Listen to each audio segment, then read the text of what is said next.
السلام عليكم حبايبي، عاملين ايه؟ يا رب تكونوا بألف خير. وصفة جديدة وفي فيديو جديد، وهنعمل النهاردة مع بعض اكتر كفتة موفرة ممكن تعمليها. بربع كيلو لحمة هنعمل كمية كبيرة جدا تكفي عيلة، يعني غدوة حلوة كده. كمان ممكن تعمليها في عزومة، يعني لو عندك ضيوف تقدري تعملي منها كمية، او حتى سيرفيس كده حلو.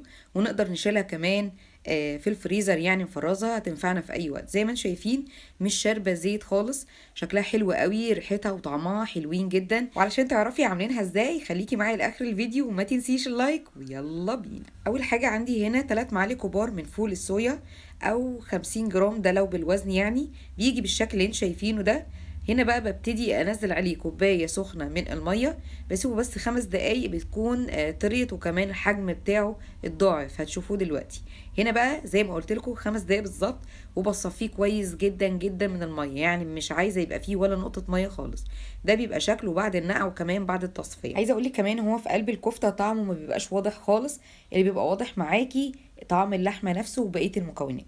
نيجي هنا بقى، عندي ربع كيلو من اللحمه، وعشان اللحمه ناخد نتيجه كويسه منها لازم تبقى ساقعه معاكي. دي كده لحمه مفرومه. هنزل انا كميه فول الصويا، وعندي هنا بطاطا صويا يعني صغيره لمتوسطه مبشوره. اهم حاجه ان انا برضو اصفيها من الميه بتاعتها. نيجي هنا عندي بصلايه صغيره، وزي ما انتم شايفين برضو مبشوره، بيبقى فيها ميه، لازم اصفيهم. يبقى انا كده هصفي 3 حاجات: الفول الصويا والبطاطس وكمان البصل. هضيف عندي هنا كمان بضايه بدرجه حراره المطبخ. البضايه هنا بتقوم بدور انها تمسك لي كل المكونات دي كده مع بعض. كمان عندي هنا معلقتين كبار من البقدونس، يفضل جدا يبقى الورق بس. وهنا كمان معلقه كبيره من البقسماط الناعم، نص معلقه صغيره من الفلفل الاسمر، معلقه صغيره من بهارات الكفته، كمان نص معلقه صغيره من ال11 بهار، وعندي كمان نص معلقه صغيره من البيكنج باودر، وعندي معلقه صغيره من الملح، او على حسب الرغبه. هبتدي بقى دلوقتي ان انا اقلبهم كده مع بعض تقليبه كويسه، بحيث ان انا ادمج كل المكونات مع بعض. لكن انا هستعين هنا بالكبه، على اساس ان هي تفرمها لي برضو اللحمه كده فرمه كويسه، ما تبقاش كل المكونات يعني قطع كبيره وقطع صغيره، لا انا عايزاها كلها تبقى قوام واحد. هنا بقى نجيب الكبه، وهبتدي احط انا عندي نص الكميه بس، على اساس تضربها عندي على طول، لان بتبقى الكبه من تحت بتفرم اكتر من فوق. فانا مش عايزاها تتحرك من تحت تفرم لي كتير ويبقى من فوق زي ما هو.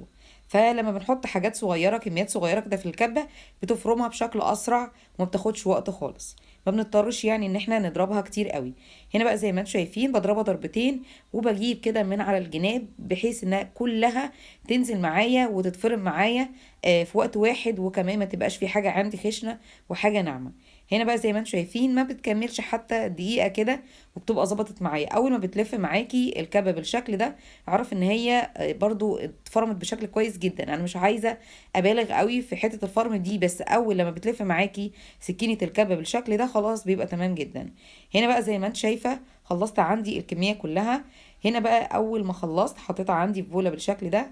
بصي كده المكونات او حتى شكلها اندمج ازاي، بس بتلزق دلوقتي معايا، مش هينفع اشتغل بيها. المفروض ان انا بسيبها في التلاجة حوالي نص ساعة، بتكون هديت شوية واتمسكت، واعرف اشتغل بيها من غير برضو ما تتعبني. نيجي هنا بالنسبة للكفر، عندي كوباية كبيرة من البقسماط الناعم، ويا ريت يكون برضو نوع كويس كده عشان ناخد نتيجة كويسة. نزلت عليه 3 معالق كبار من الدقيق، وكيس كده من الفيجيتار الحار او حتى العادي، وببتدي اقلبهم بشكل كويس جدا كده زي ما انتم شايفين. وطبعا لو الكميه عندك اكتر من كده هتزودي شويه من البقسماط والفيجيتار وكمان الدقيق. عندي هنا بضايه بدرجه حراره المطبخ، هنزل عليها معلقه صغيره بس من الخل، وكمان رشه كده من الفلفل الاسمر، وهبتدي اربهم بشكل كويس جدا. عايزه اقول لك معلقه الخل دي استحاله ابدا تشمي لاي شيء مقلي معاكي حاطه فيه بيض ريحته زفرة او اي شيء، بجد حلو قوي. هنا كمان عندي حوالي يعني 5 او 6 معالق كبار كده من اللبن، وابتدي ان انا اربهم بشكل كويس جدا. ودي اللحمه كده بعد ما عدى عليها حوالي نص ساعه في التلاجة اتمسكت بشكل كويس قوي. زي ما انتم شايفين كده ايديا مبلوله، انا بليتها بالميه على اساس اعرف اشتغل بكل سهوله كده في قلب الكفته، لانك لو ما بليتيش ايديكي بالميه، وما ينفعش طبعا ان احنا نحط فيها زيت خالص، بتعمل عازل كده ما بين البيض، لما اجي اعملها طبقه البيض والبقسماط تعمل عازل معايا. فطبعا على اساس ان احنا لما نيجي نشتغل فيها من غير اي ميه خالص، مره واتنين وتلاته هتبصي تلاقيها اللحمه يعني لزقت في ايديكي شويه، وهتضطري ان انت تغسلي ايديكي وترجعي تاني. فدي برضو بتوفر علينا كتير جدا. وزي ما انتم شايفين شكلتها بكذا تشكيل، الشكل اللي يعجبك اقدري اعملي بيه الكميه بتاعتك. هنا بقى ببتدي اعملها زي يعني القرص بتاع الطعميه كده، يمكن مفروده شويه كمان بالشكل ده، ما تبقاش رفيعه ولا حتى تبقى تخينه قوي.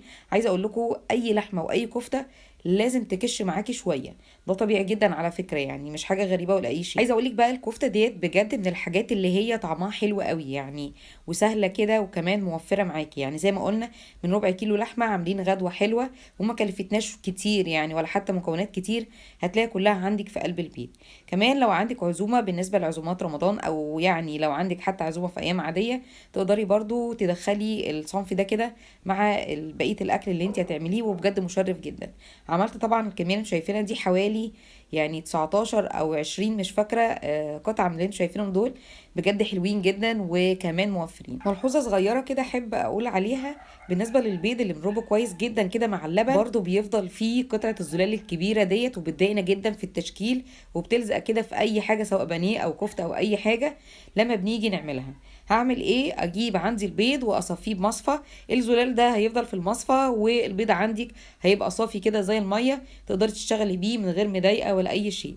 دي برضو معلومه بسيطه حبيت اقولها لكم. والتشكيل طبعا زي ما انتم شايفين بحط يعني الكفته في البيض، ومن البيض على البقسماط، واهم حاجه انها الكفته معايا بعد ما يعني ابطنها كده بالبقسماط تتنفض كويس جدا، لان دوت لما بحطه كده في قلب الزيت ممكن يحرق لي الزيت على طول، وطبعا دي حاجه احنا مش عايزينها خالص. كمان ما ننساش كده ان احنا نظبط شكل الكفته، يعني بعد ما بتحط في البقسماط ممكن يتغير شكلها شويه، فببتدي ان انا ايه انفضها عندي واظبطها وتبقى بالشكل ده. خلصت عندي الكميه كلها، اقدر اشيلها كده في الفريزر، يبقى ما بين كل راق والتاني في كيس من التلاجة، على اساس يبقى عازل كده ما يتزقوش في بعض. اقدر اشيلها عجينه يعني تبقى لحمه بس من غير اي تشكيل خالص، تقدري تعملي اللي انت عايزاه. بعد ما بتخلصي لو حبيتي انك تقلي على طول بتقلي، مفيش اي مشكله، ما بتستريحش الكفته ولا اي حاجه. عندي بقى زيت على النار ولازم يكون سخن، ما ينفعش ابدا انزل اي حاجه بتتقلي والزيت عندي يبقى بارد خالص غير البطاطس، هي دي بجد الوحيده اللي انا بعملها. هنا بقى الزيت زي ما قلنا بيبقى سخن، بنزل عندي الكفته وبهدي عندي النار.